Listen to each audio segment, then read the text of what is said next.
Buenas tardes a todas y todos. Les damos la más cordial bienvenida al webinar Innovar para Aprender. Este espacio se va a desarrollar en el marco del programa Liderando la Innovación Pedagógica para la Reactivación Educativa, impulsado por el Ministerio de Educación a través de la División de Educación General, en colaboración con el Centro de Estudios Saberes Docentes de la Universidad de Chile. Como sabemos, la pandemia impactó significativamente el aprendizaje de niños, niñas, adolescentes y jóvenes estudiantes, incrementando las brechas educativas frente a este desafío. Entonces surge este programa cuyo propósito es fortalecer el liderazgo pedagógico mediante prácticas innovadoras, transformadoras y sostenibles que permitan a las comunidades educativas abordar de manera efectiva las necesidades actuales. Este programa ofrece un entorno virtual de aprendizaje que combinará recursos tanto educativos, talleres sincrónicos y asincrónicos, además del acompañamiento de profesionales capacitados.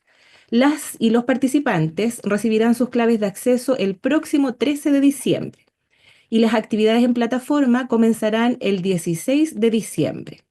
Este esfuerzo se alinea con la política de reactivación educativa del Ministerio de Educación de Chile y busca apoyar a las comunidades escolares mediante herramientas y estrategias que promuevan una enseñanza de calidad.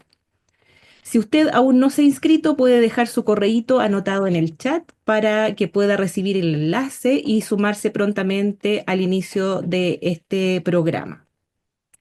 Hoy nos vamos a enfocar en la innovación pedagógica como herramienta clave para transformar el aprendizaje y liderar comunidades resilientes.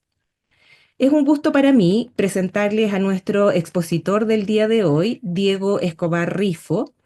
Diego es profesor de Historia y Geografía, licenciado en Educación con mención en Historia y Geografía de la Universidad de Concepción, doctor en Cultura y Educación en América Latina de la Universidad de Artes y Ciencias Sociales ARCIS y tiene una destacada y amplia trayectoria como colaborador y contribución importante en saberes docentes.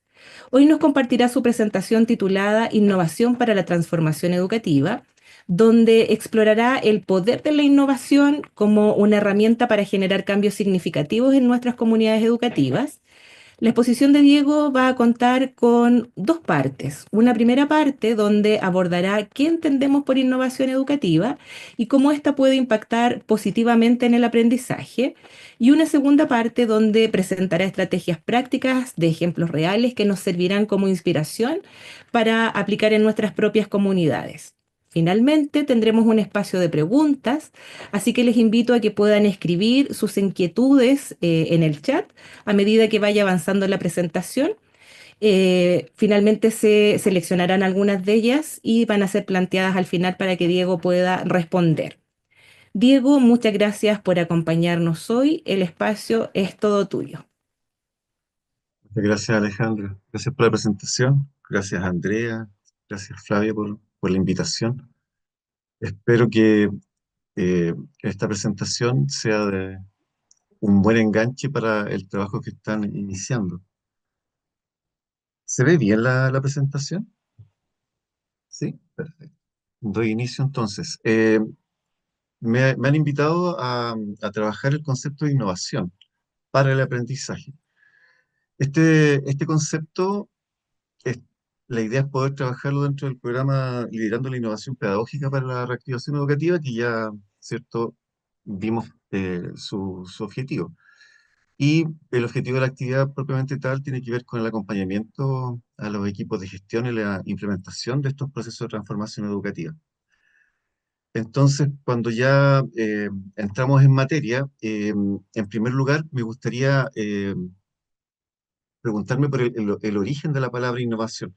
Esto, la verdad es que es una pregunta que no es casual porque, en general, en la bibliografía que he revisado respecto al tema, se relaciona la innovación con lo nuevo, algo que es nuevo, crear algo nuevo, la acción y efecto de crear algo nuevo, ¿ya?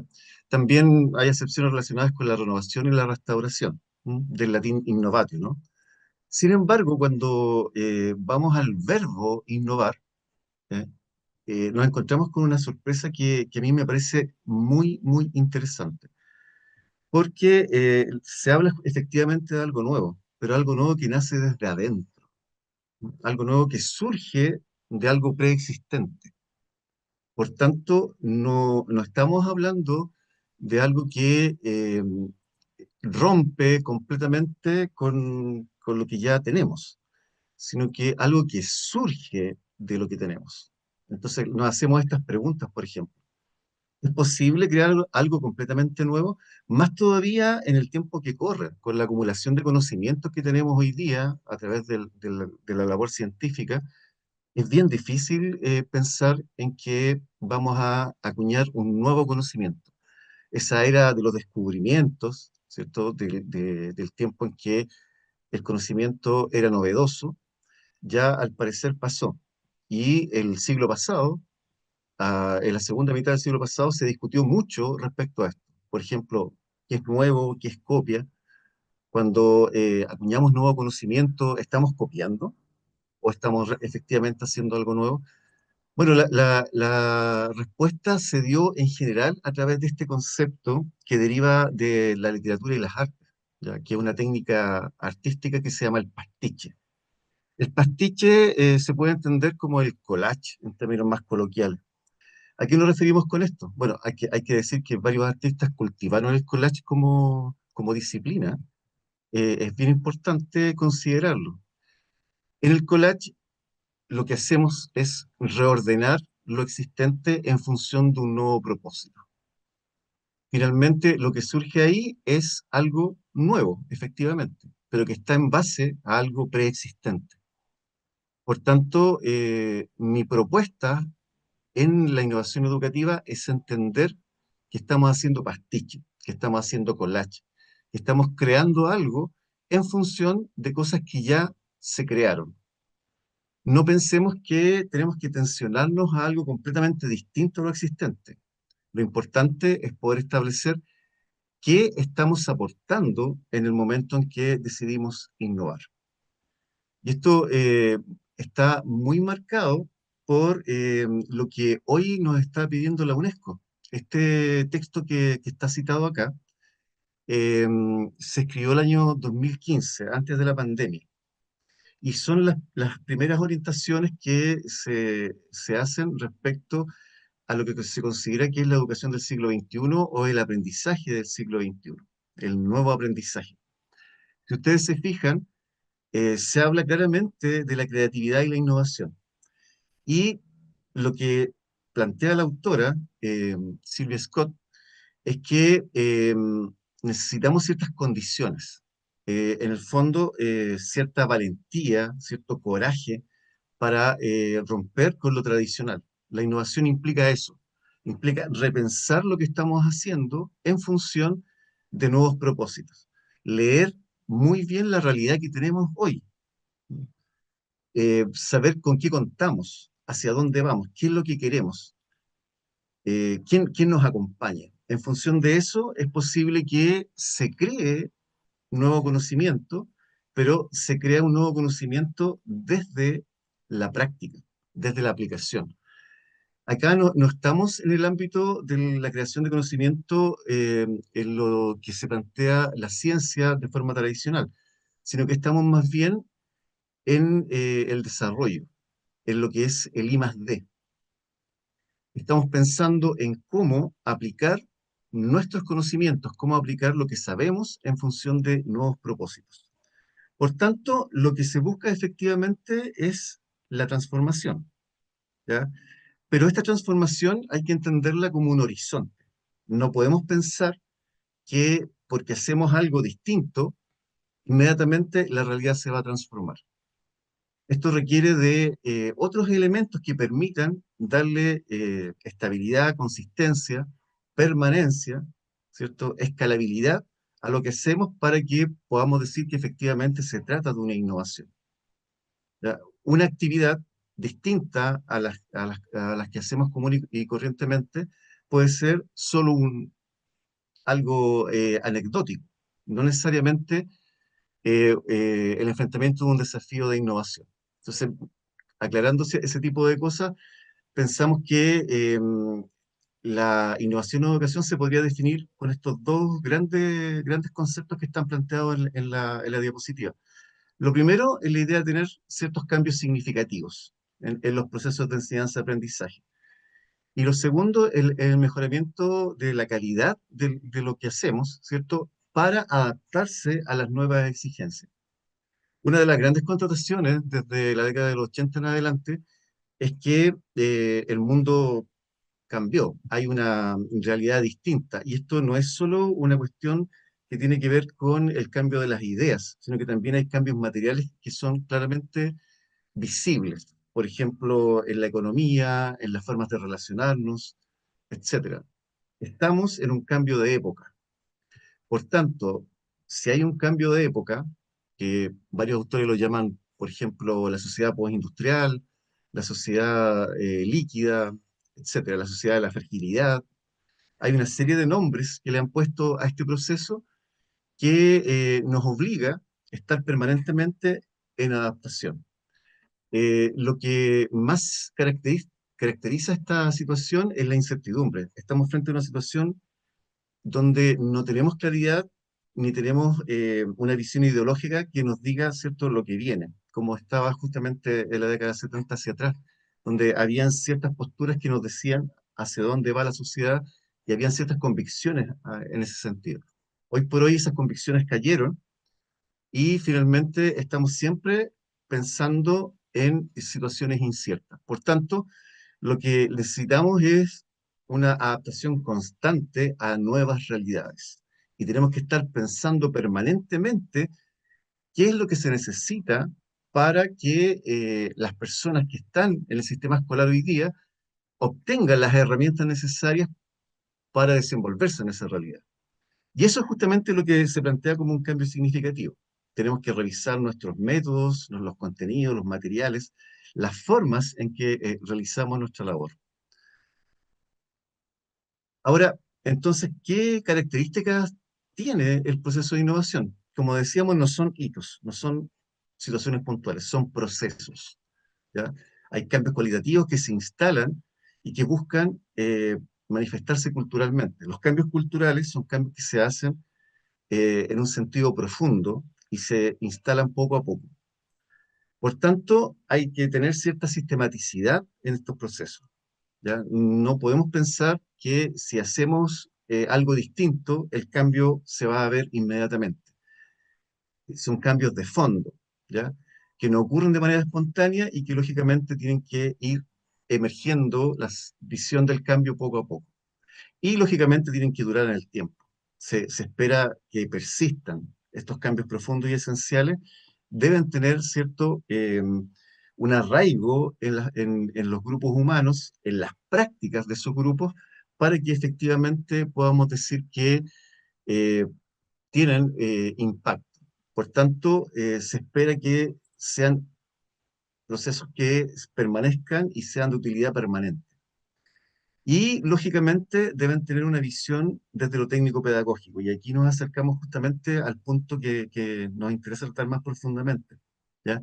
Hay una serie de procedimientos, de comportamientos, de prácticas, ¿cierto?, que apuntan a la mejora de los fines de la educación. Y esto se expresa justamente en aspecto técnico-pedagógico, en la implementación del currículum, en la forma en que leemos ese currículum y lo adaptamos a nuestras realidades.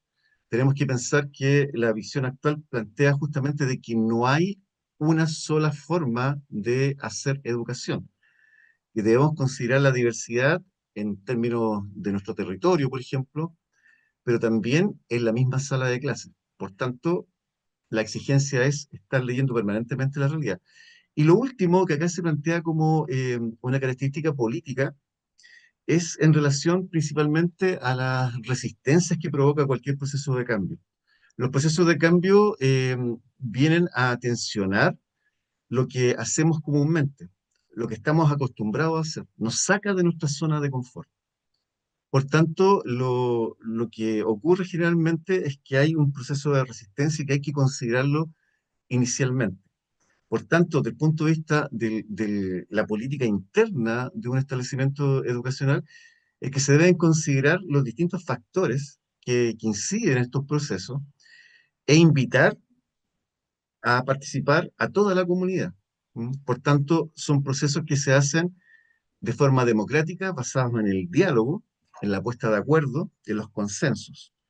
Eh, esta característica política hace que la responsabilidad no radique solo en un actor, en este caso los y las docentes, por ejemplo, sino que es una responsabilidad de la institución completa, donde el liderazgo es fundamental, ¿ya?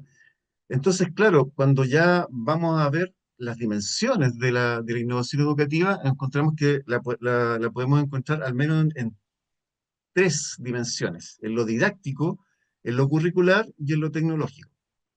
Quizás lo tecnológico es lo que nos aparece como más visible, ¿no es cierto? Y lo asociamos mucho al uso de ciertos aparatos, ¿no? Lo que es el objeto tecnológico. La verdad es que el tema es mucho más profundo que eso, ¿no? La tecnología en realidad implica propuesta de soluciones a problemas concretos, donde se usa conocimiento científico. Por tanto, claro, podemos usar distintos medios, ¿cierto? Podemos usar redes sociales, podemos usar la internet, podemos tener elementos que sean de uso grupal o de uso individual, pero en realidad acá estamos pensando principalmente en la forma en que enfrentamos los problemas, ¿ya? Y lo otro que es fundamental tiene que ver con lo curricular y didáctico, pensando principalmente en que la innovación implica flexibilidad. Sin la flexibilidad es muy difícil pensar en un proceso de innovación, porque debemos releer el currículum y ver cómo se adapta a estas nuevas situaciones. Entonces, claro, para eso se requiere un trabajo colaborativo. Se puede romper incluso la lógica de la asignatura. Se puede trabajar constructivamente o constructivistamente, ¿ya? eh, Se puede pensar en procesos de acompañamiento permanente, ¿no? Y lógicamente todo eso tiene su correlato didáctico.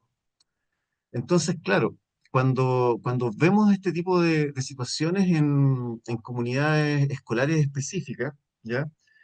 Eh, podemos ver algunos cambios que son considerados innovaciones hoy día por esta red de innovación para la transformación educativa. Ahí está la página web de la red, donde si ustedes se fijan, permanentemente, ¿cierto? Se está pensando en buscar resolver desafíos o problemas. Y estos desafíos o problemas son desafíos o problemas actuales, desafíos o problemas que afectan a la comunidad, desafíos o problemas que afectan a los y las estudiantes. Por tanto, la idea es que tengan pertinencia para el establecimiento educativo, que tengan pertinencia para el grupo de estudiantes, que tengan pertinencia para sus familias. Y el enfrentamiento de estas situaciones se hace de forma colaborativa, a través de interacciones dialógicas desde el punto de vista pedagógico, y ocurre algo fundamental que tiene su correlato didáctico, ¿no es cierto?, que es la transformación de los roles al interior de la comunidad educativa. En este sentido, el rol que se ve más impactado es el del o de la docente. ¿A qué nos referimos con esto? A que el rol ya no es de una persona que concentra el saber para transmitirlo, sino que es más bien él o la que guía un proceso de innovación, un proceso de transformación, un proceso de cambio, que guía con su expertise, ¿cierto?, la solución de un problema o la búsqueda de solución de un problema, etcétera. Entonces, estamos frente a una situación distinta. Ahora vamos a mostrar algunos ejemplos basados justamente en cómo entiende esta red la innovación educativa. Si ustedes se fijan, es una suerte de círculo virtuoso que incluye los elementos que hemos estado planteando. Hay un problema, ¿cierto?, que tiene pertinencia local, que se aborda colaborativamente, donde el protagonismo estudiantil es fundamental para esto. En ese sentido, si ustedes se fijan, podemos plantear que el planteamiento del problema es muy importante, que ojalá sea planteado desde los y las estudiantes. Claro, como docentes podemos decir, nosotros y nosotras tenemos una visión de lo que está pasando hoy día y esto que interesa al país, interesa a la región, interesa a la localidad. Sin embargo, ese planteamiento en general choca con los intereses propios de los y las estudiantes. Ayer, por ejemplo, trabajando este tipo de temas con un establecimiento educacional, veíamos que el problema a enfrentar tenía que ver con el uso de ciertos juegos propios, ciertos juegos en línea, propios de los y las estudiantes. Los y las profesoras estaban planteando cómo trabajar ese tipo de juegos desde una perspectiva curricular. Ahí está el trabajo docente, pero el problema lo plantean los y las estudiantes. Por tanto, estamos en una situación de permanente experimentación, ¿cierto? En la búsqueda de nuevas situaciones donde nos podemos equivocar. Y eso es fundamental. Reconocer el error como parte del proceso de aprendizaje es también reconocer la incertidumbre que tenemos en la sociedad. Nos podemos equivocar. Pero ese error, ¿cierto?, se tiene que transformar en aprendizaje. Y lógicamente deben tener sostenibilidad e impactar en los aprendizajes. La sostenibilidad implica que se mantienen en el tiempo y que se amplía, ¿no es cierto?, que es posible trabajar en otras situaciones. Entonces, saqué de la misma red algunos ejemplos, los voy a pasar rápido por el tiempo que tenemos para exponer esto. Esta es una actividad que hace una red de establecimientos, ¿cierto? Que es una feria de innovaciones matemáticas. Si ustedes se fijan, acá hay un diagnóstico del problema que tiene que ver con la apatía y falta de motivación hacia la asignatura de matemática y que las asignaturas no vinculan justamente con la realidad. Y eso es lo que se va a enfrentar. Si ustedes se fijan, no estamos frente a una situación completamente distinta, nueva, sino que en relación a lo existente, reconociendo un problema, se plantea una solución. Y en la parte de abajo se plantean los impactos logrados. No sé, hay mayor pertinencia de contenido, cambia la relación estudiante-docente, ¿cierto? Etcétera. Se resignifica la asignatura, por ejemplo. Pero también hay enfoques que apuntan a lo socioemocional. Esta experiencia de la región de O'Higgins identifica como problema temas socioemocionales, convivencia escolar, desregulación emocional, etcétera, y se plantea una intervención que utiliza, por ejemplo, actividades de carácter más lúdica y también del uso del cuerpo. Por ejemplo, la yoga, el tai chi, el ajedrez, ¿cierto? Que son juegos que ahí están. El tema es cómo se usan pedagógicamente, ¿cierto? Y cómo esto enfrenta una situación nueva que tiene que ver con los problemas socioemocionales del estudiantado para poder efectivamente enfrentar problemas de aprendizaje. Entonces, claro, lo que se logra finalmente es una nueva disposición a aprender. ¿Ya? Después tenemos la idea de poder reactivar la lectura en estudiantes, ¿cierto?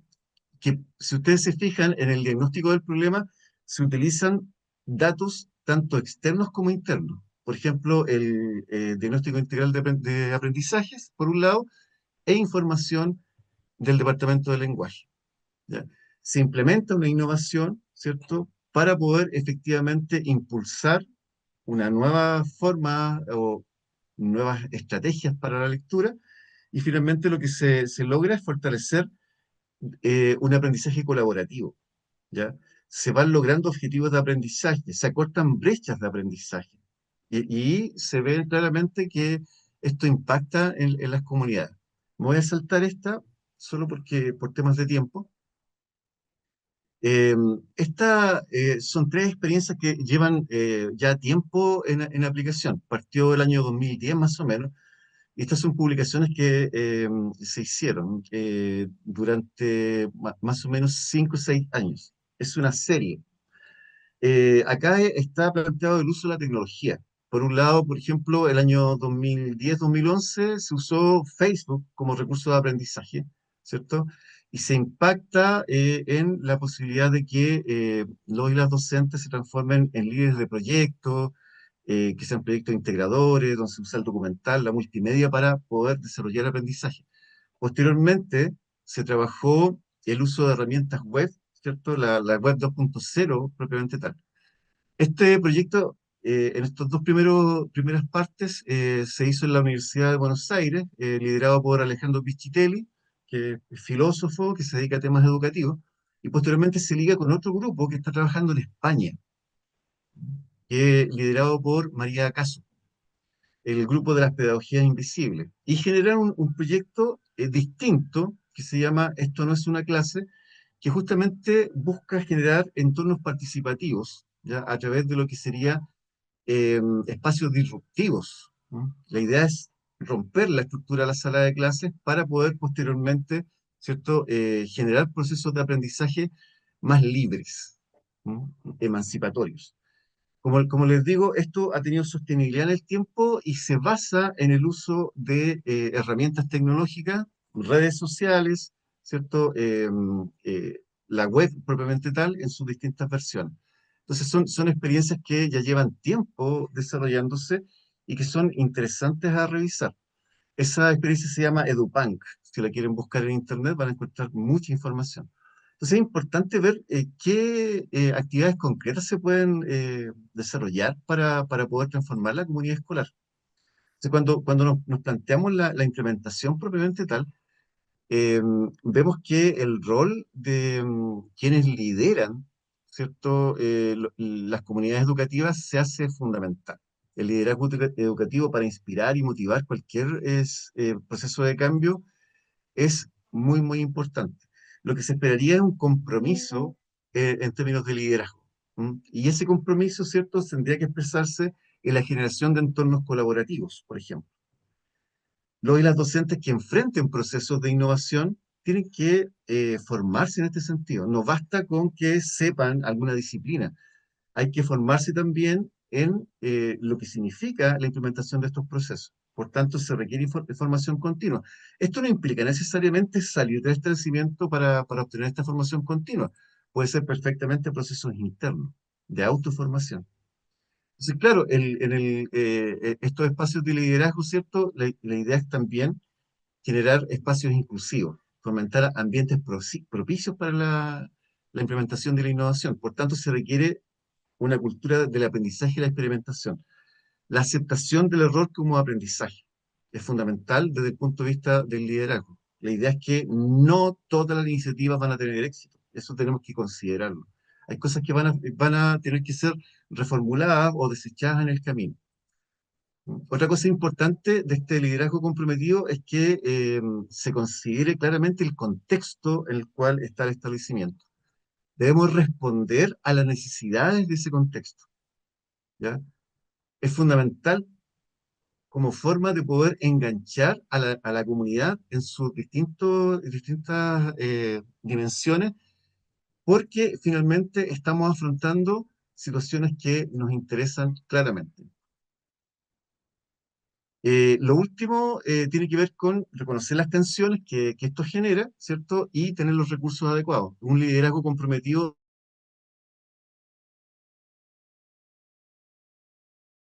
debiera dar cuenta de esto. Estos desafíos convertirse en oportunidades son cuestiones que, desde el punto de vista del liderazgo, se debieran trabajar. Por último, cuando vamos a diseñar estrategias, hay claramente un ciclo que parte de la definición de un problema, ¿cierto? La definición de objetivos, etcétera, que si ustedes se fijan, cuando lo analizamos paso a paso, la identificación de un problema, la definición de objetivos y el diseño de un proyecto, la idea justamente es que sean espacios de co-creación. Cuando las actividades que tienen características de innovación surgen solo de un actor, que además es un actor jerárquico al interior de una institución educativa, en general, quienes son receptores o receptoras de esto ofrecen mayor resistencia.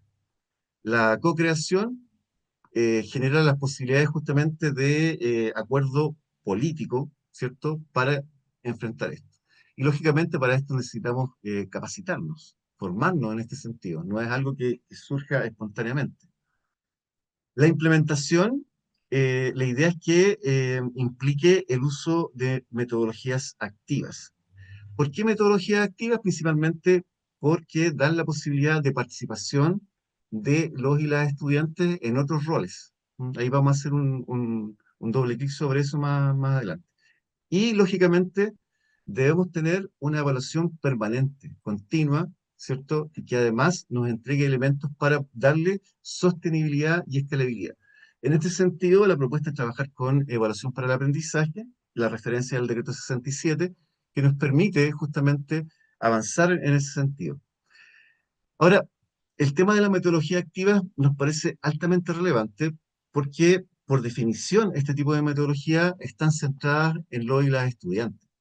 Eso es fundamental. Eso implica que se construye un proceso participativo y se basan principalmente en el diálogo. Bueno, uno de los principios de la DUPAC, por ejemplo, dice algo así como, las clases son conversaciones. No es una exposición, no es una transmisión de contenido, sino que es un intercambio de experiencias. Lógicamente, hay un guía que es más experimentado que quienes, cierto, están siendo guiados, pero la idea es generar un diálogo. Por tanto, el aprendizaje se hace en contexto. ¿Cuál es el contexto que nos interesa? El contexto de lo y las estudiantes. Su vida. ¿Ya? Aquí cito a Dewey, ¿cierto? Dewey plantea que no se trata de que la escuela, ¿cierto?, reproduzca las condiciones de la vida, sino que se trata, ¿cierto?, de llevar la vida a la escuela. Y llevar la vida a la escuela significa, por ejemplo, trabajar con los contextos de quienes participan en ese proceso. Eso implica una lectura del currículum de manera distinta. Y, lógicamente, el cambio de roles que implica que los y las docentes dejan de ser estos eh, superpersonas, ¿cierto?, que se las saben todas y se transforman en guías de un proceso del cual también son aprendices. Entonces, claro, esto nos hace preguntarnos cuáles son las prácticas innovadoras que se pueden implementar en el corto plazo en nuestra escuela. Es la pregunta que podría motivar la primera conversación que tengamos o las preguntas que ustedes realicen ahora. Bueno, como reflexión final, un par de cosas. Lo primero, decir claramente que no hay nada nuevo bajo el sol, ¿ya? Lo que hacemos en el fondo es resignificar experiencia. Nuestra idea es generar un entorno de aprendizaje activo, ¿m? Basado en la experimentación y la creación principalmente. La idea de que sea un aprendizaje que nos ayude a enfrentar el mundo en que vivimos. No es aprender conocimientos de manera abstracta. La idea es que esos conocimientos nos ayuden a poder identificar problemas y plantearnos soluciones a esos problemas. Por tanto, estamos hablando de generar una cultura de la innovación. No es que estamos creando, sacando conejos del sombrero permanentemente, sino que es en el fondo buscar nuevos horizontes permanentemente, ¿ya? Y la idea siempre es cambiar nuestro propio contexto. No estamos generando estas innovaciones para que sea reconocido, ¿cierto?, como acuñación de conocimiento de cualquier tipo. No, estamos buscando cómo enfrentar lo que estamos viviendo. Y ahí está la transformación. ¿M? Lo que buscamos, ¿cierto?, es que el entorno, nuestro contexto sea distinto. ¿M? Por tanto, también el entorno de aprendizaje va a ser distinto. Va a estar basado en nuestra experiencia y eso va a implicar la posibilidad de un mayor enganche en los procesos de aprendizaje. La pregunta básica es, bueno, dadas todas estas condiciones, ¿es posible la innovación? ¿Es posible la innovación en mi escuela? Les dejo con esa pregunta y termino mi presentación. Muchas gracias.